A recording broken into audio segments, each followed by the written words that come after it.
रीवा जिले में कानून व्यवस्था, अवैध उत्खनन और बेरोजगारी जैसे मुद्दों को लेकर राजनीतिक माहौल गर्मा गया है। विपक्षी दलों ने भाजपा सरकार पर तीखा हमला बोलते हुए प्रदेश में बढ़ते अपराधों और अव्यवस्था के लिए उसे जिम्मेदार ठहराया है। विपक्ष का आरोप है कि मऊगंज से भाजपा विधायक प्रदीप पटेल पिछले 1 महीने से सार्वजनिक रूप से सक्रिय नहीं है, जिससे क्षेत्र में असुरक्षा का माहौल बना हुआ है। नेताओं ने कहा कि यदि जनप्रतिनिधि सुरक्षित महसूस नहीं कर रहे हैं तो आम जनता की स्थिति का अंदाजा लगाया जा सकता है। हालांकि इस मामले में प्रशासन की ओर से कोई आधिकारिक पुष्टि नहीं की गई है। विपक्ष ने प्रदेश में महिलाओं के खिलाफ बढ़ते अपराधों को लेकर भी सरकार को घेरा है। उनका कहना है कि महिला सुरक्षा के लिए ठोस और प्रभावी कदम नहीं उठाए जा रहे हैं, जिससे अपराधियों के हौसले बुलंद है। युवाओं को रोजगार न मिलने का मुद्दा भी प्रमुखता से उठाया गया। हाल ही में एक कार्यक्रम में विधायक नरेंद्र प्रजापति द्वारा मेधावी छात्रों को प्रतीकात्मक रूप से कटोरा भेंट किए जाने को लेकर विवाद खड़ा हो गया। विपक्ष ने इसे युवाओं का अपमान बताया, जबकि भाजपा नेताओं का कहना है कि कार्यक्रम का उद्देश्य अलग था और इसे गलत तरीके से प्रस्तुत किया गया। रीवा क्षेत्र की बेलन नदी के किनारे अवैध उत्खनन को लेकर भी सवाल उठाए गए हैं। विपक्ष का कहना है कि प्रशासन की अनदेखी के कारण नदी तट पर बड़े पैमाने पर गड्ढे हो गए हैं और खनन माफिया सक्रिय है। इस पर सख्त कार्रवाई की मांग की गई है।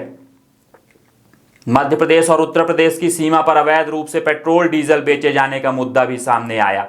विपक्ष का आरोप है कि दोनों राज्यों के ईंधन मूल्यों में अंतर के कारण यह अवैध कारोबार फल फूल रहा है और प्रशासन प्रभावी कार्रवाई नहीं कर पा रहा। वहीं भाजपा नेताओं का कहना है कि प्रदेश में कानून व्यवस्था पूरी तरह नियंत्रण में है और जहां भी शिकायत मिलती है वहां प्रशासन द्वारा कार्रवाई की जाती है। उन्होंने विपक्ष पर राजनीतिक लाभ के लिए मुद्दों को तूल देने का आरोप सभी पत्रकार बंधुओं को मेरा नमस्कार।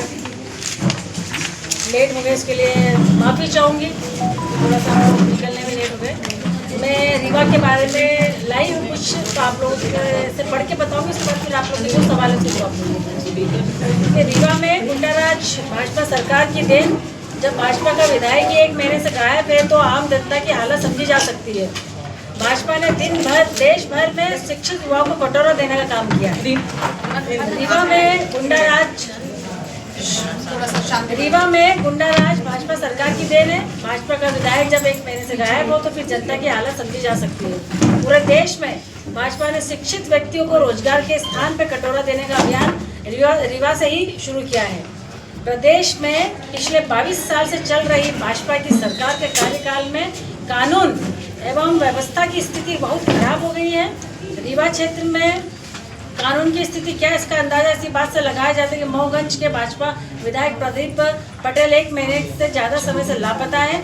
एक गैंग के द्वारा उनको धमकी का डर उन पर नजर आ रहा है। उत्तर प्रदेश की सीमा से लगे हुए इस जिले में जब विधायक को एक गैंग डरा कर गायब होने पर मजबूर कर सकती है तो फिर आम जनता की हालत क्या होगी, यह आसानी से समझा जा सकता है।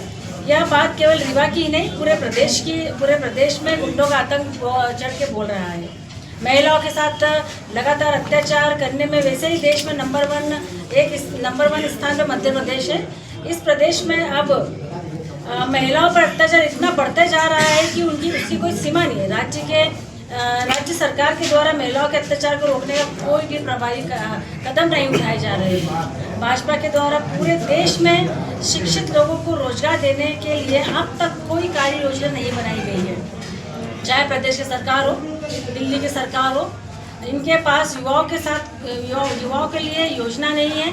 ऐसी स्थिति में अब भाजपा शिक्षित व्यक्तियों को रोजगार के स्थान पे हाथ में कटोरा देना चाहती है। इसकी शुरुआत रीवा में विधायक नरेंद्र प्रजापति के द्वारा ग्राम पंचायत बड़ोवा और हायर सेकेंडरी स्कूल तिवनी में मेधावी छात्राओं को पिछले दिनों कटोरा देकर दी गई है।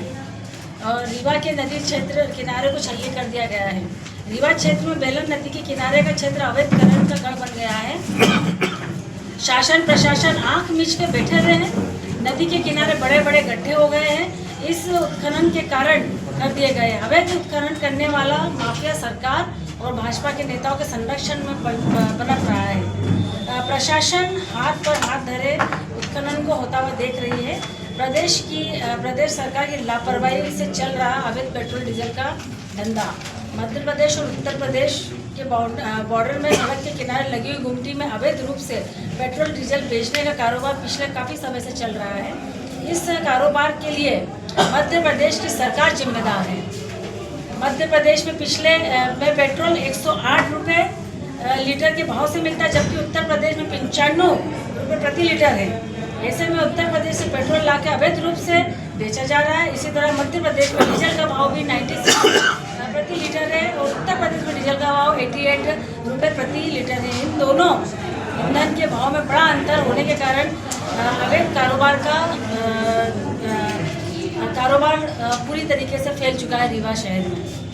मैं जिस प्रकार से पूरे प्रदेश में महिलाओं की हालत है उस पर बात करूँगी कि लगातार जो महिलाओं पे अत्याचार हो रहे हैं मध्य प्रदेश में नंबर 1 दुष्कर्म में हो रहा है, अत्याचार में दुष्कर्म में हो रहा है। अभी बासठी जिले की घटना की जो देखी है भाजपा विधायक बोला है और होना ही चाहिए। ऐसे लोगों को बिल्कुल भी सदन में बैठने का कोई हक नहीं है। यूजीसी कानून पर क्या कहना है आपका? यूजीसी में आप ये देखिए कि विपक्ष अभी सदन चल रहा है, आप यूजीसी पहले क्यों लेकर आए? आप हमसे चर्चा करते, हम विपक्ष में बैठता, उसके लाभ और हानि हम दोनों चीज बताते, उसके बाद आप कुछ करते तो हम उनके साथ में रहते। अब ये तो बोर्ड में चला गया, अब तो ये कोर्ट में चला गया ये मामला, तो अब अभी तो जो कोर्ट फैसला करेगी वो करेंगे। मैम कमेटी में दिग्विजय जी भी तो थे, अध्यक्ष थे अभी तो, लेकिन अभी पास करने वाली सत्ता पार्टी थी, हमसे तो कोई चर्चा हुई नहीं। सदन का क्या होता, 4 दिन 8 दिन आप वेट कर लेते, सदन चालू होने वाला था, संसद भी चालू होने वाला था, विधानसभा भी चालू होने वाली थी, करते हम चर्चा करते ना, चर्चा की बात करते। दिग्विजय सिंह की कमेटी के अध्यक्ष थे मैडम, उनके मौजूदगी में कानून लाया गया। अकेले वो नहीं थे, उनके साथ काफी लोग थे, जैसे बीजेपी के लोग भी थे उसके अंदर, बीजेपी के भी लोग भी थे, कांग्रेस के भी तो लोग थे, अध्यक्ष बीजेपी के लोग भी थे, तो उनसे भी तो बात करें। सत्ता तो बीजेपी की है। क्या कई खंडों में बांटने की राजनीति देश में चल रही है? बिल्कुल चल रही है। पिछले 11 साल से आप बात करेंगे, अलग अलग धर्मों के नाम पे जो लगातार दंगे हो रहे हैं और उसका फायदा सिर्फ और सिर्फ बीजेपी को होता है। जब भी हिंदू मुस्लिम किया जाता है, जब भी धर्म के नाम पे राजनीति होती है, उसका फायदा, जब कोई चुनाव आने वाले था कहीं ना कहीं एक दंगा हो जाता है और उसका फायदा बॉर्डर बिक रहा है। एक नेता किसी का बयान बताइए जो विपक्ष का हो और कभी बयान उठाया, वहाँ से मैं विपक्ष में तू, मैंने उठाया तो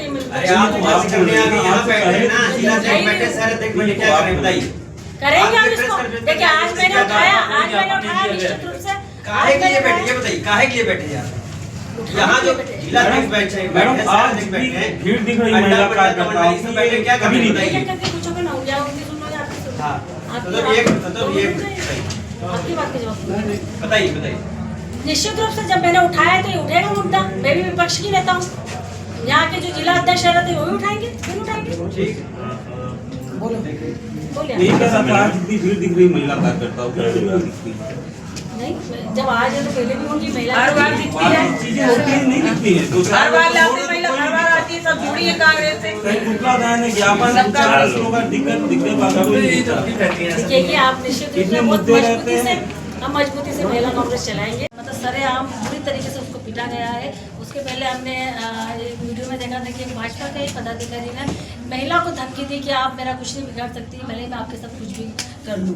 और उससे भी बड़ी विडम्बना है कि इसी क्षेत्र के विधायक जो पिछले 1 महीने से गायब हैं, क्यों? क्योंकि उनको धमकियाँ दी गई है गैंग के द्वारा। तो ये तो बड़ी विडम्बना है कि इनके सरकार के विधायक को भी सुरक्षित नहीं है, तो आम जनता कैसे सुरक्षित होगी, आम महिला कैसे सुरक्षित होगी? रोजगार की बात करूँ तो युवाओं को यहीं से, जो कटोरे की बात करते थे मोदी जी कि कटोरा लेके, तो वो यहीं से शुरुआत की गई है रिवाज से। नरेंद्र प्रजापति जी ने मेधावी छात्रों को कटोरा देकर उनको सम्मानित किया गया। तो ये जो देश और प्रदेश की हालत है आप सभी देखते हैं, आप सभी लोग हम देख रहे हैं, और अब देश की जनता इससे त्रस्त आ गई है और निश्चित रूप से ये बदलाव आएगा। महिला अगर हम धर्मनिरपेक्ष हम सबको लेके चले तुष्टिकरण हो जाएगा, और आप लड़वाओगे तो अच्छा होगा। तो इसी को मुद्दा बनाती है ना, बनाने दो ना उनको, क्या हर चीज को मुद्दा बना। प्रदेश अध्यक्ष ने एक बयान दिया था कि मध्य प्रदेश की महिलाएं सबसे ज्यादा शराब पीती हैं। ऐसा कुछ नहीं है, उसको तोड़ मरोड़ दिया गया है और उसको वो बात भी उन्हें क्लियर कर दी थी, उसको आज लाने की जरूरत थी, मुझे समझ में नहीं आ रहा। इतने के बाद भी कांग्रेस की स्थिति में सुधार क्यों नहीं हो पा अब रहा? होगा बिल्कुल। देखिए अब जमीन से हमारे प्रदेश अध्यक्ष जीतू पटवारी जी जमीन से काम कर रहे हैं। हमारी मोहल्ला कमेटियां बन रही है, हमारी ग्राम पंचायत की कमेटियां बन रही है, करीब 90% पूरे प्रदेश में कमेटियां बन गई है, हमारे जिला अध्यक्ष बन गए। अब उसी तरह पे हमारी महिला कांग्रेस भी काम करेगी। बूथ से लेके जिला अध्यक्ष से लेके बूथ तक, ब्लॉक तक हम लोग सब काम करेंगे। तो निश्चित रूप से 28 में हम भैया फिर election की सच्चाई बात कर रहे हैं। हाँ, ये आरोप, ये सत्यता कितनी तो अमेरिका ने बता दिया। अमेरिका के साथ तो हमारा देश चल रहा है, सीज़फायर अमेरिका करता है। ट्रम्प बोलता है कि हमने रुकवा दी मोदी जी के पहले, तो वो बोलते हैं ये रातों रात अमेरिकन डील हो जाती है, उनके साथ में ट्रेड डील कर लेते हैं। तो इससे बड़ा सबूत और क्या दे आपको? एक दिन में कैसे ट्रेड डील हो सकता है? ये जो ट्रेड डील हुई है ये क्या है? स्टेन फाइल के दबाव में हुई है? 100% के दबाव में एक दिन में कोई इतनी बड़ी डील नहीं हो सकती। मतलब आप मानते हैं कि उनका नाम आया तभी तो डील हुई है ये। मतलब आप मानते हैं वो दोषी है? बिल्कुल 101%। हम तो मानते हैं, क्योंकि उन्हें